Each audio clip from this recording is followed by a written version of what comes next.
৪৩তম BCS এর গেজেটে ২২২ জন চূড়ান্তভাবে বাদ পড়ার প্রতিবাদে সচিবালয়ের সামনে অবস্থান কর্মসূচি পালন করছেন। সকালে সচিবালয়ের সামনে তারা অবস্থান নেন। ভুক্তভোগীরা জানান, দ্বিতীয় দফা ভেরিফিকেশনের উত্তীর্ণ হলেও তৃতীয় দফায় তাদের বাদ দেওয়া হয়েছে। বিসিএস নিশ্চিত হওয়ায় যারা বিভিন্ন চাকরি ছেড়ে দিয়েছেন তাদের দুর্ভোগ সব থেকে বেশি। বাদ পড়াদের কারোর সাথেই রাজনৈতিক সংযুক্তি ছিল না দাবি করেন ভুক্তভোগীরা।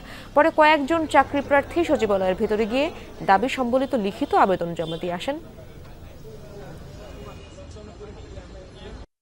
নতুন বছর উদযাপনের সাথে আমাদের জয়েনিং করার কথা, সেখানে আমরা আজকে এখানে রাস্তায় দাঁড়িয়ে বিধ্বস্ত অবস্থায়। আবার নতুন করে একটা গেজেট প্রকাশিত হলো, সেখানে আমাদের গেজেটের নাম না পেয়ে আমরা খুবই হতাশ এবং আমাদের মানসিক অবস্থা খুবই বিধ্বস্ত। তখন আমি কোন স্ট্যান্ডার্ডে গেজেটেড ছিলাম, এখন আমি গেজেটেড নই। এটা আমি কোন স্ট্যান্ডার্ডে গেজেটেড নই, আমাকে বাদ দেওয়ার। এখন এখানে আমার মানদণ্ডটা কি, আমি এটার স্পষ্ট ব্যাখ্যা চাই।